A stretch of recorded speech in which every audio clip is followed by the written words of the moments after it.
Good morning, everyone. I hope you guys are all having a blessed week. Mine is going really good. We've been extremely hot, but today we cooled down a little bit. We've actually got some clouds in the sky. So I thought I'd come out here and record while it's still cool.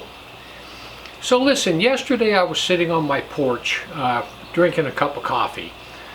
Brody was laying down there wanting to go eat the cat across the street. But I was just sitting there and I was just thanking God for all the wonderful blessings in my life. You know, I live in a very small house. It's like 1,130 square feet. And my neighborhood, it's older. It was built in about 1979, I think. But it's totally quiet and it's totally peaceful. I mean, the guy that lives across the street is a retired sheriff. And 2 doors down from him is a retired Marine. And it's a lot of retired people and a lot of young families. We have a lot of people from the Ukraine, and it's just a melting pot, but it's totally peaceful. My neighbor the other day was working on his car, and he has a real nice floor jack, and he jacked that car up and left that floor jack under that car out in his driveway for like 3 days, and no one messed with it. And I thought, I mean, that's pretty good. We do have some railroad tracks right back here, and a train goes by at least 3 or 4 times a day. But I really love the train.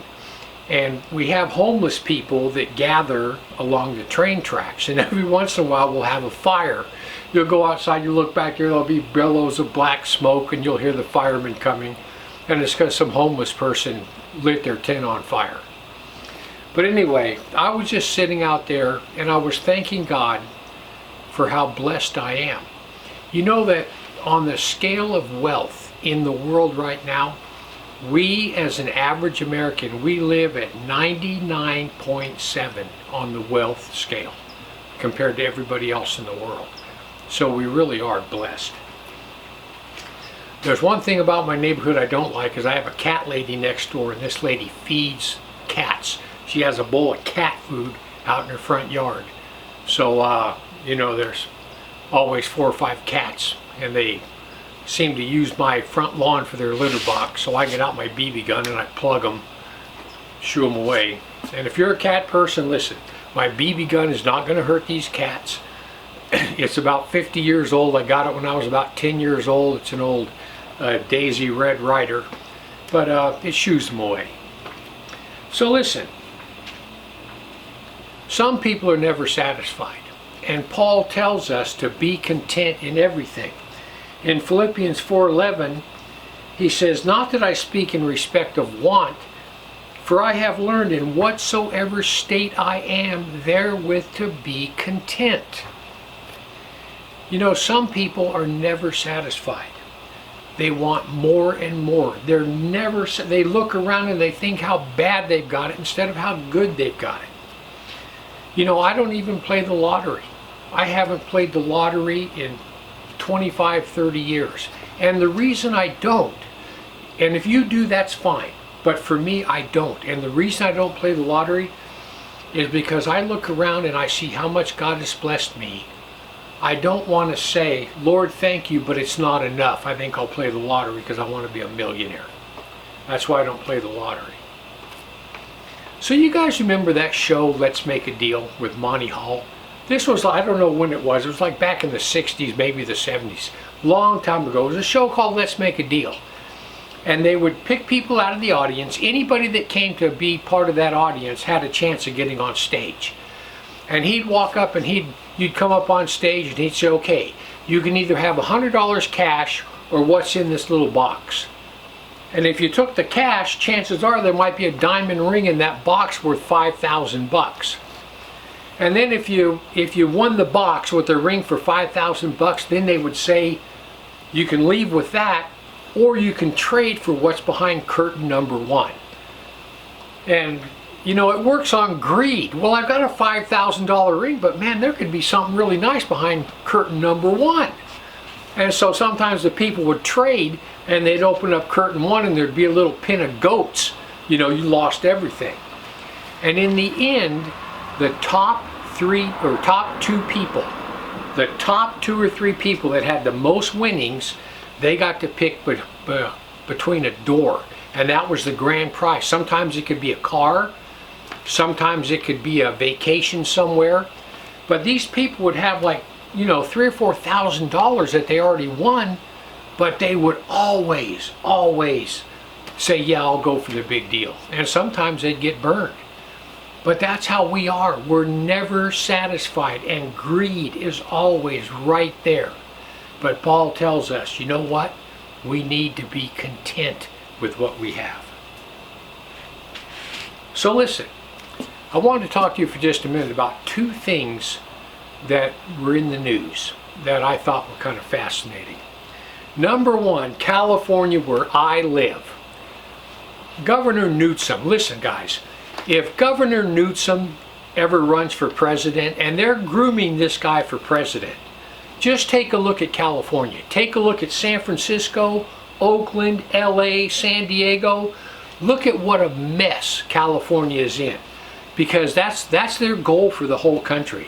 And if this guy Gavin Newsom ever runs for president, people, this guy's a loser. I mean, he is a loser.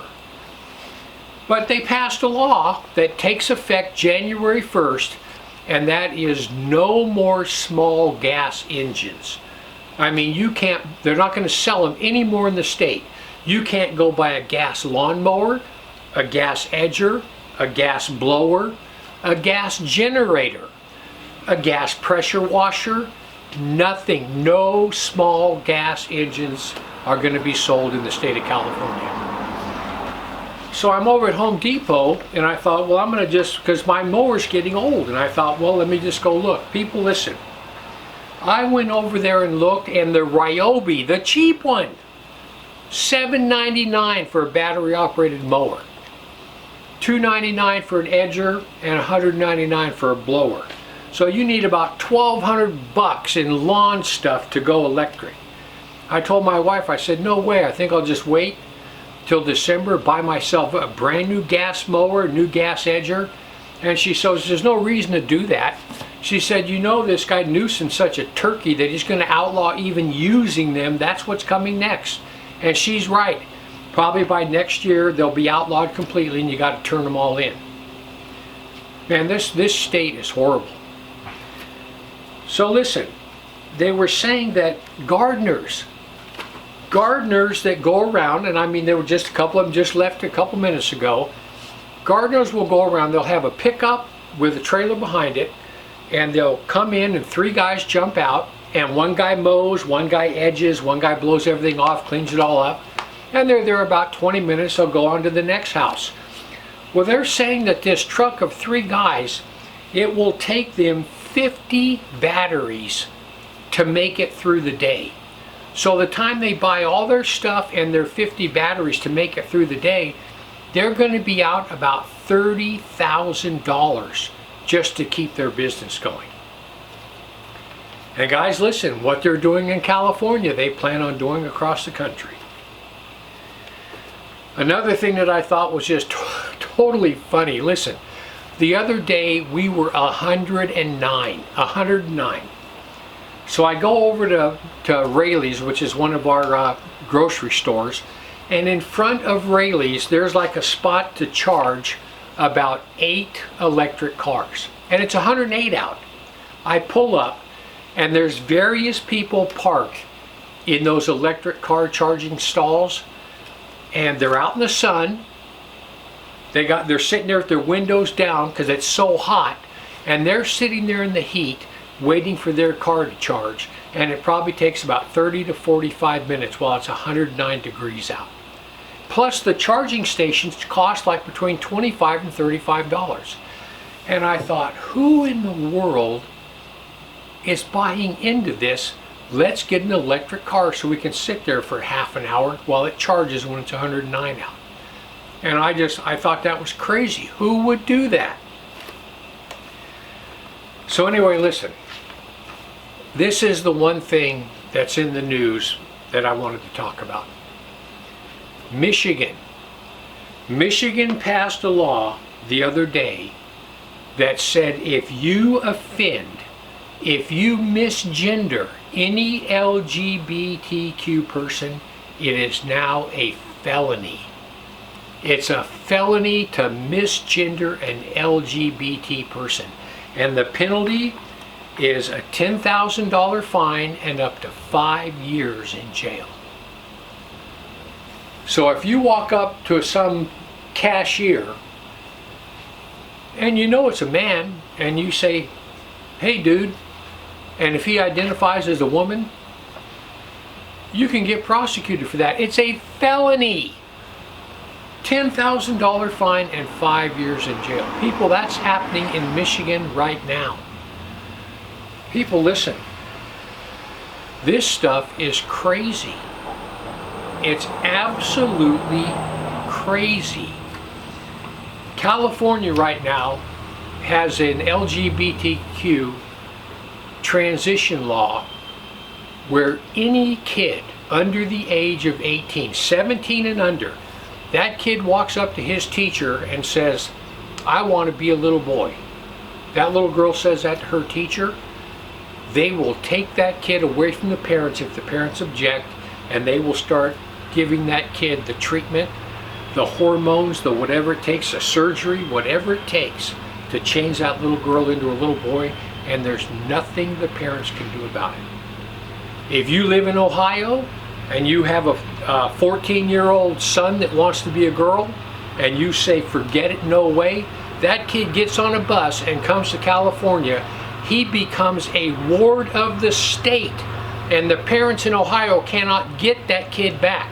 They can't get that kid back, and the state of California will start the process of changing that boy into a girl, and there's nothing the parents can do about it. People, listen. Things like that, that's how I know we are absolutely positively living in the end of time. Because you can do whatever you want. You can, adults, they can get so vile and so perverted. But you know what? The minute you start harming kids, and the minute you legalize harming kids, that is when God's going to say enough. That is when God is going to say enough. I'm done with you. So people, listen. I never give up hope. I never give up hope. I pray every day that revival will break out in America. I pray every day for every born-again Christian in this country that they will start witnessing to people and that revival will break out. I'm not giving up on America, but I know that we are under judgment. All these things happening, the tornadoes, the storms, the fires, everything. God's trying to give us a wake-up call. And the thing is are we going to heed that warning? So anyway, I just wanted to give you guys something to think about. People, listen. Be content. Thank God for everything you have and be content. And if this guy, Governor Newsom, ever runs for president, people, this guy is an absolute loser. So anyway, I just want to give you something to think about. Heaven or hell, you choose. Just remember, once you take your last breath, it's a done deal.